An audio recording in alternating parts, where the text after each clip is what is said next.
Welcome, NFL football fans. That time again, time for another edition of NFL Football Talk. I'm your host, Charles E. Smith Jr. This is an Inside Sports production presented by Humanica Media. And, well, here we are. The Super Bowl is over.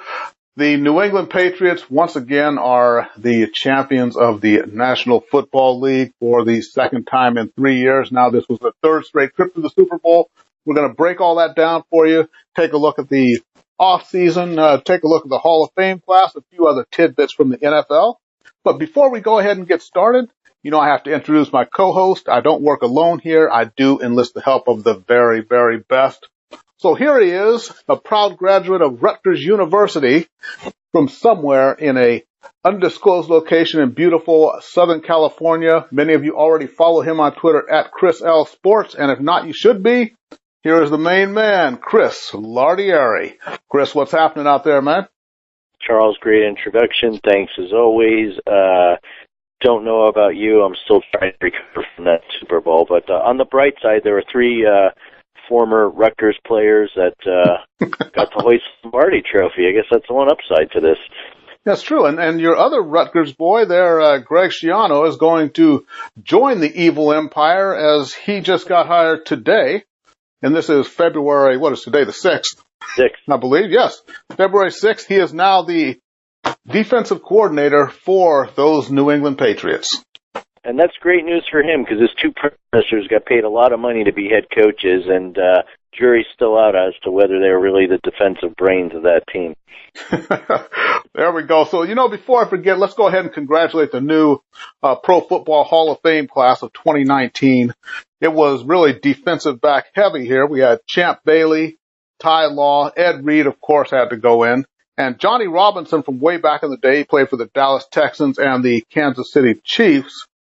And then Tony Gonzalez, the tight end, center Kevin Mawai went in. We all know about them. One guy I got a lobby for here, even though I've never been a Cowboys fan, but when it comes to defensive backs, and especially safeties, it's just hard for them to get any respect.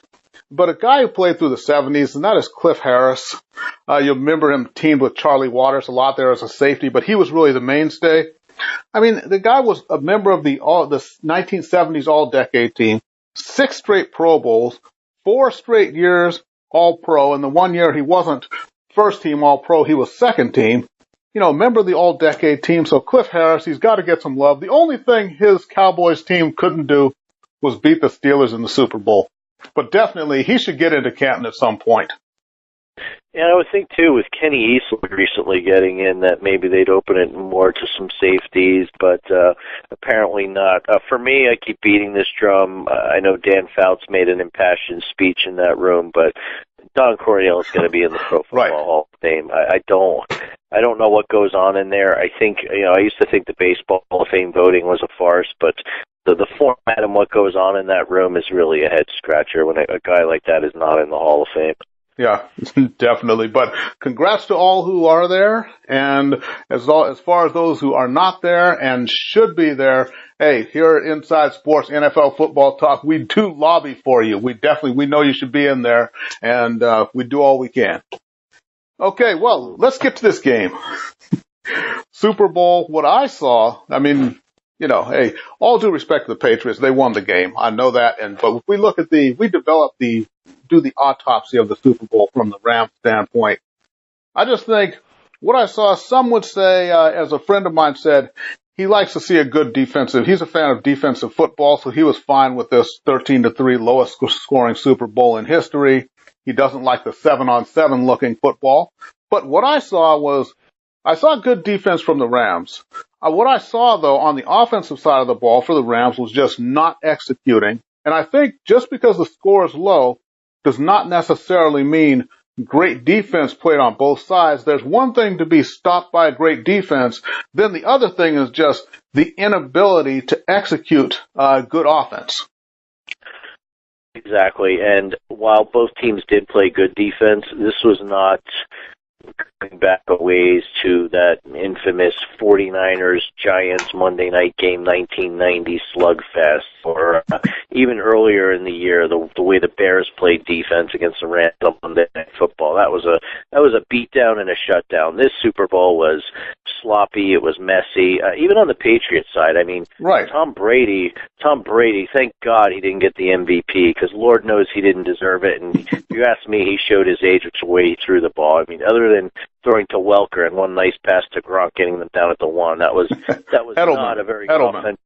Yeah, but to Edelman, I'm sorry, Right. but the pass to Gronk really was the only one he really made that was difficult and of any length, in my opinion. So it was really just ugly on both sides of the ball, and we got to pat ourselves on the back, Charles. I think after that infamous Rams-Chiefs Monday night 54-51 game, we said the pendulum would swing at some point. We watched too much football to know that in December and January, defenses win games and take over, and they did, but we didn't think it'd be this ugly. Right. And, you do have to wonder, though, with them opening up offenses the way they do. They change rules so that really it's hard to play defense.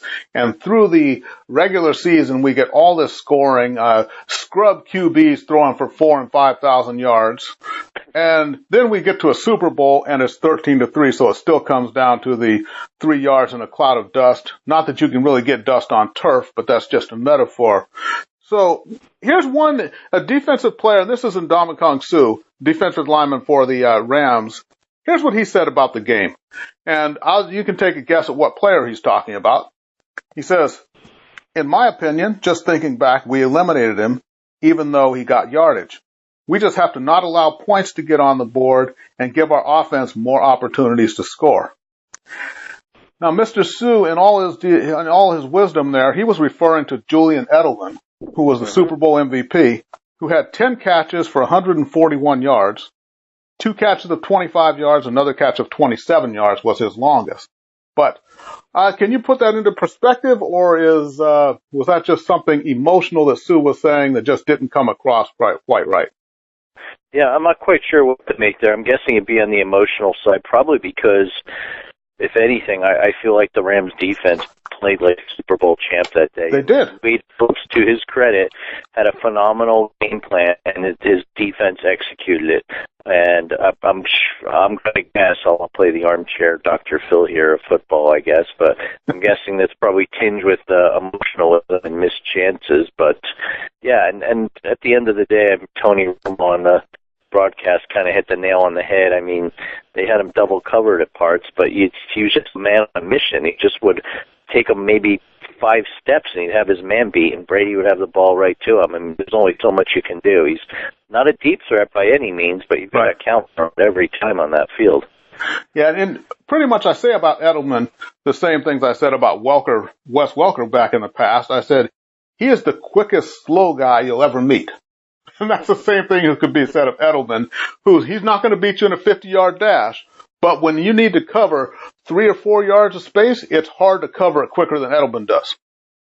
Yeah, he's just shifty. I mean, he's a strong guy, but he's also very fleet-footed, not very big. But they're just some of those guys. I think way back in the day, you look at Steve Largent, wasn't the tallest, wasn't the fastest, but just an unbelievable route runner. He'd get one step on you, and he got you beat.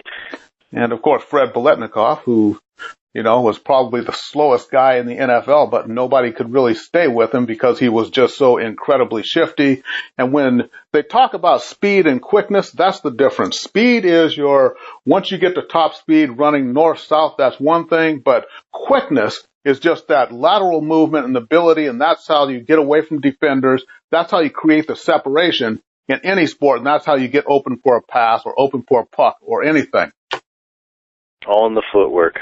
Yep, definitely. So the Patriots here, I think we've got to give it up for them, though. And it's reached the point where there's all the talk of Tom Brady being the GOAT, the greatest of all time. And I was just going over it kind of this past few days. And I think when you factor in everything, because longevity has to factor into it all also, as opposed to just what they do on the field and the accomplishments, but Brady, in every single way, I think he's just done it for so many years, winning Super Bowl 17 years apart. It's pretty amazing. I looked at Joe Montana, where they talked about the Montana Magic. And I think you can look at Brady and compare him. If you compare him to Aaron Rodgers, who I think Aaron Rodgers is the more talented of the two quarterbacks, but I think comparing him to Brady is the same thing as back in the day when they used to compare Montana to Dan Marino or John Elway. Montana had all the rings. I think with Brady, it's like, maybe you don't know why, but he's the best. That's it. And I'm willing to go ahead and say that Brady is the greatest quarterback of all time. I don't know what else you can say about him. Yeah, I really don't. I mean, for the longest time, and I'm a huge Dan Marino fan, but I give it up to Montana. But it looks as though that torch has been passed. But I will say, there are people who say, well, Brady lost 3 Super Bowls, and they weren't all necessarily his fault. But the guy got to 9 Super Bowls, which is astounding in and of itself. 9 Super Bowls. That's just insane. And here's the other thing about the Patriots. We looked at their record this year. Their record was 11-5. They narrowly missed. Had they finished 12-4, they would have been the number 1 seed in the AFC. But, excuse me, their 5 losses were all to non-playoff teams. Jacksonville in Week 2, Detroit in Week 3, Tennessee in Week 10, Miami in Week 14, Pittsburgh in Week 15. And then they go into the playoffs, and they're a well-oiled machine. Granted, they do have to thank Dee Ford for jumping offside there or lining up in the neutral zone in that championship game against Kansas City. But yeah, when it comes time, when the chips are down, just nobody executes better than the Patriots. And as we say, it'll normally come down to 2 or 3 plays in the game where you can see where they won. I think if you look at the Super Bowl here, Chris, Brandon Cooks has to be the name that's on your lips. Absolutely, and I know that Pat's defender made an excellent play sticking his arm out, but as the saying goes, if it hits your hands, you need to catch it, and Brandon Cook should have had that touchdown, no questions asked. I know earlier in the second half, he was open, Goff missed him, whether it was an issue of timing or he lofted it too much and the safety came over to make a nice play, but when you're that wide open, you need to catch the ball. It wasn't like he was about to get drilled. The Patriots defender really was just sticking his arm out as a last resort. And I know he's going to be thinking about that play a lot in the offseason. I'm not necessarily saying the Rams win that game because we all know Brady loves his last-minute comebacks. Right. It definitely changes the momentum of that game and potentially the outcome. Exactly right. So Cooks won on the overthrow, which he was so wide open, I don't think Goff could even believe it. And then the other, which he dropped. But yeah, and that's what we need to talk about with the game is, so Rams fans out there, I know you may be thinking, well, if he can make those 2 catches, the Rams would have won. But we don't know what the Patriots would have done had the Rams ever gotten the lead in the game. What did they have in their playbook? How deep would they have to go? The Patriots know what to do. They do just enough to win the game. They always do, and as you could see, not even just Belichick's defensive scheme. Josh McDaniels, for all the vitriol people give him for what he did with the Colts last year. Right. And he called a good game. Sonny Michel at over 90 yards rushing. And then look at even special teams, the way Slater was down there on every punt and just downing the ball and pinning the Rams deep in their own territory. It's those little things. Yeah, absolutely. So here we go, people. Now remember, we're heading into the off season here, so we won't be doing the show weekly. It'll be more like monthly. We'll be updating you. Mr. Lardieri, we're kind of winding down here. You got any words of wisdom here for the football fans out there? Yeah, I do. Just a couple more thoughts on the Super Bowl. If you're a Chiefs or a Saints fan or a member of those teams, how do you feel right now? Because either of those teams could have won this Super Bowl. I don't think that's really a stretch. Dee Ford and the referees down in the Superdome, I wouldn't even know what to say to the fans of those teams at that point, but oh well, that's why they play the games. And then finally, all was not lost on Super Bowl Sunday. I think the best action was in that NFL 100 commercial. Really enjoyed it, despite the fact that Roger Goodell managed to find a way to weasel his way into that commercial with some of the current and former greatest players of all time that commemorate the 100th anniversary this coming season. But I really liked it. It was entertaining. Watch it on YouTube again if you get a chance. Check it out. They also showed how they made it. Read an article about it. Basically, Charles, they had to fly all over the country to piece together cameos. They did it in January of all times. They had to go to Boston to film Brady segment with Baker Mayfield and the 5 rings. Mm-hmm. They haven't CGI'd a 6th ring yet, have they? Yeah, they did something in L.A. They got Patrick Mahomes down in Orlando, I think, at the Pro Bowl. So really cool commercial, and the best football we saw Super Sunday. Yeah, that's true. Now, as you know, we talk about the betting aspects, the gambling and things here. So, yeah, I'm sure there's a story that's making the rounds on the internet. There was the person who put down $250 in Vegas, won $100,000 because he took a 400-1 bet that the Rams would only score 3 points. Now, these are nice stories, but let me tell you, this is actually a cautionary tale here. If you go around trying to bet on exactly how many points a team is going to score in a football game, you're basically going to lose your money every single time. And someone who could put $250 on that amount was either extremely desperate or has just got money to throw around. So for all of you, we talk about, betting just $20 at a time and things like that within your means, betting for fun. Do not follow this as a model, and don't think that you're going to hit the lottery when you're placing bets on football games. Like I said, it's about just like playing table games. Manage your bankroll, bet reasonably. Don't go for all these long shots.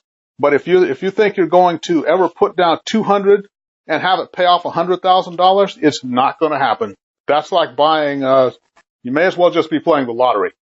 Absolutely. That's a Powerball take of sports gambling right there. And what you should have done, and I didn't even heed my own advice, is you should have bet that money on Sonny Michel to score the first touchdown. Even though the odds weren't the greatest at 6-1, you would have had a nice return on your investment. However, I didn't see that it was going to be coming in the fourth quarter.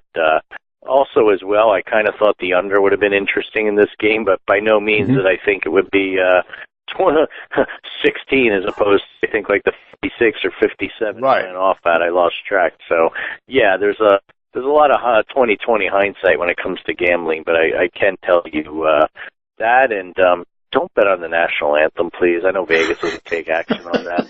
Apparently, there's a big controversy because Gladys Knight said brave a few times and extended it. This is why you don't bet on Gatorade colors and singing. There you go. All right, people. And remember, next year we're going to be, every week we're going to give you our Gambler's Delight picks. Chris is going to bet the under. He's going to tell you what underdog to take. I tell you which over-under to bet on. And then we also I've inked a deal here with Jake Stevens. He's a veteran of broadcasting, worked with ESPN for a long time. He's going to be giving you the favorite of the week to bet on. So we'll be kind of a 3-man booth when it comes to making our picks here. And just one other thing here, fellas.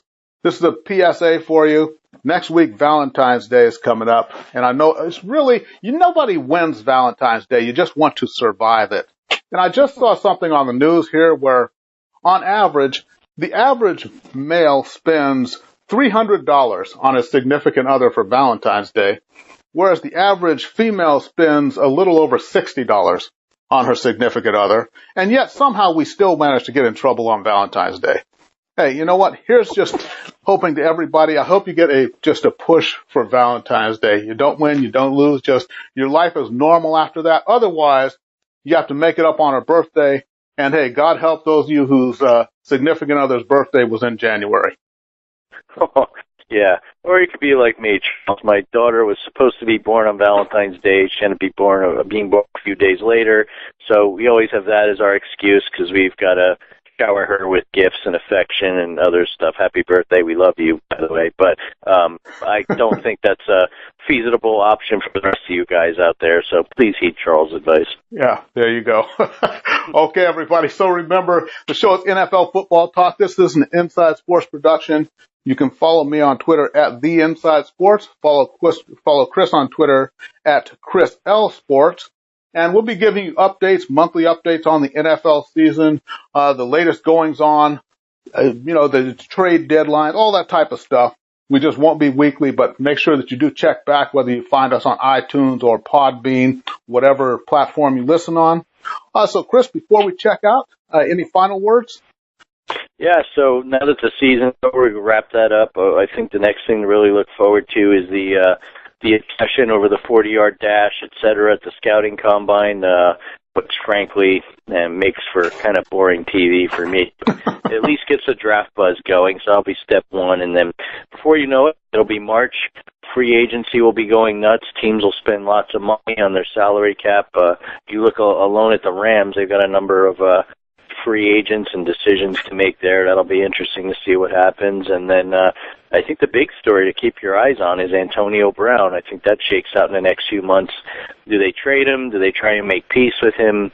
Hard to say at this point, but I think once that's settled, I think the chips will fall accordingly. And then Le'Veon Bell, everyone forgot about him. He sat out the season. Well, Jets are sitting on a lot of cap space. Do they make a run at him? I think they're the favorite in the clubhouse right now. Yeah, we got to see. And also Antonio Brown with that, the domestic disturbance thing that didn't actually get filed, but the police know about it. We'll see how that factors into other teams wanting to sign him. But I definitely feel a show coming on. Yeah, mid-March, as soon as we hit the combines, we hit the the free agent deadlines and everything. We'll be doing another show for you. So everybody just stay tuned. So for Mr. Chris Lardieri, I'm Charles E. Smith Jr. Thank you for listening all season long to NFL Football Talk, and we'll see everybody in about another month.